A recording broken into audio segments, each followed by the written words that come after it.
first thought was, I feel for Kevin Durant a bit. And this is, to me, the first domino of, man, the new collective bargaining agreement is going to have a very long tail of effects. And listen, Matt Ishbia, new owners aren't afraid of spending money. Yeah. Or going in the luxury tax. And Matt Ishbia's got plenty of money. I think he's going to use some on like some self-defense classes and plays Joker. They got to play Joker next year. There's a lot he's got. But they understand paying Durant the max, paying Booker the max, paying Ayton the near max, Chris Paul at $30 million, not tenable. Just not tenable. And the penalties for it long term and all of that. I didn't think, you guys know, even when you were accurately saying the Suns have lost one time with Kevin Durant, that I was skeptical that that team had enough to go on a real playoff run. That was before Chris Paul went down, obviously. I don't see how the Suns get from, in my opinion, not being close to enough to go on a championship run to next year being there. So I think whether they bring Chris Paul back or not, and I think it's unlikely that they do, that this is the first sign that with Booker and Durant making the money they're making, Ayton making what he's making, and the new CBA, that this Suns team is going to have a giant hill to climb that they can't climb. Okay, I don't feel sorry for Kevin Durant. Go out and win. You got Devin Booker, one of the best players with you. Yeah, right now, at least you have DeAndre Ayton, one of the best centers in the league. He's not a great center, but he's 18-10 with. It's very few centers. Let's keep it real. Okay. He's not on Embiid and Jokic's level, but he's 18 points and 10 rebounds, and you run very few plays for him. So they have a team where go out. I mean, it's not supposed to be easy. It's not supposed to be, let me set the table for myself where I am definitively head and shoulders above everybody else. I talked about it. I get sick of that with LeBron and everybody trying to, let's give him this, let's give him that, let's get him a title. Go out and win. It's competition. So go out, Kevin Durant, and compete. You didn't want to do it in Brooklyn, so you wanted to go to Phoenix. Here you go. You got a great teammate in Devin Booker. Go win. You got a championship coach. So I don't feel sorry for him. My point is this. It's smart by Phoenix. And I don't think it's just the new collective bargaining agreement. Chris Paul's 38, and he's been hurt 2 of the last 3 postseasons. I'm trying to win the championship. So I definitely don't want to pay him $30 million, which they would have to do if they keep him past June 28th. So I don't mind bringing him back, but here's the challenge with bringing him back at a lesser number. If we play the whole season with Chris Paul starting, and then he gets hurt in the playoffs, which we have to admit is a very real possibility. Now we're playing the most important games of the season differently than we played the entire season. That's correct. So, you know what I mean? So that's what happened this year. So I would be looking to move on. DeAndre Ayton, I want to get there because they're talking about they still going to look to trade him. Yeah. I would hope, and maybe it's just too far gone, but I would hope that Vogel would sit down with Ayton and see if they can work something out. Because as a third option, like I said, 18-10 and has room to grow, you could do that. If not, then certainly you can look to trade him. Remember that trade for Russell Westbrook, Miles Turner, and Buddy Hield? I would like that. And remember, Indiana is the one who signed him to the offer sheet. That then so that Phoenix would be a matched. great move. So Indiana likes him. I think I don't know if that deal's still there, but I would totally do if I were Phoenix. Are you worried about leadership?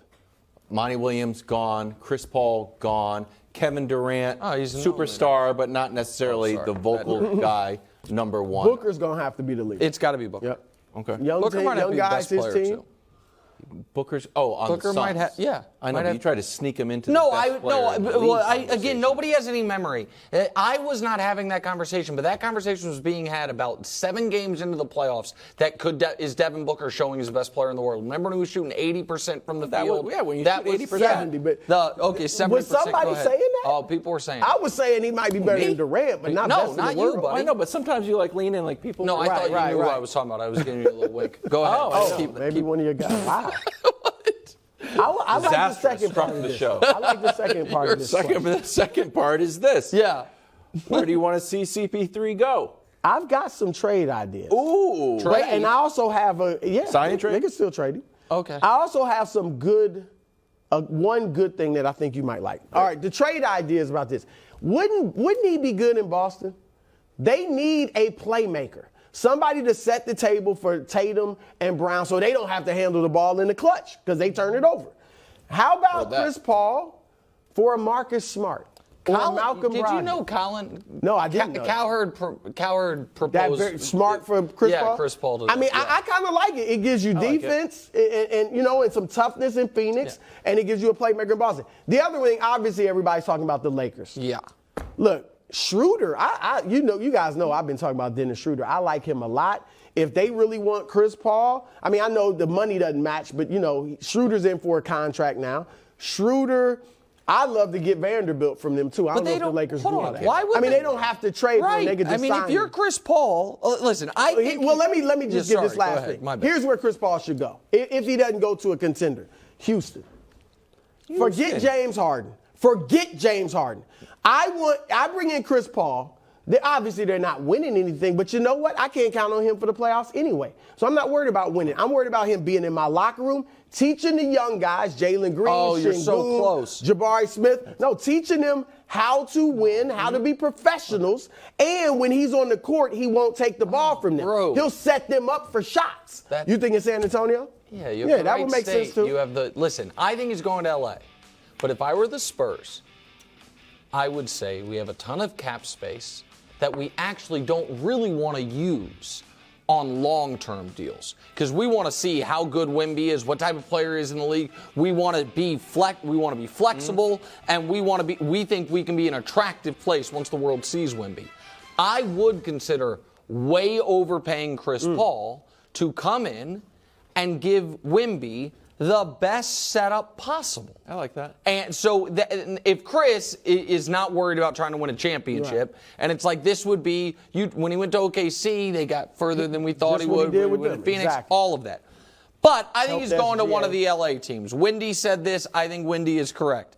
I also don't think there is something magical that happens come the postseason where Chris Paul gets hurt. I think what happens is his coaches have not been able to help themselves. They're like, my gosh, it's the playoffs. We have to win. We got to play heavier minutes. It's lunacy. Even when he was younger, though, he had, with the Clippers. Right, but again, that was because I don't think his body can hold up for 100 games even when he was younger. And I don't think at this point he can hold up for 35 minutes a night. If he were to sign with the Lakers, it would be, Chris, you are going to play 40 to 50 regular season games, and you are never playing more than 28 minutes in the regular season or in the postseason. And that is the plan. And I think that a Lakers starting lineup of Chris Paul, Austin Reeves, LeBron James, call Rui the starting power forward, pending something else, and Anthony Davis is a really intriguing one. I do, and I understand people like, the really age and injuries with LA. I get it. But the Clippers, who are going to need a point guard, they can't bring back Russell Westbrook.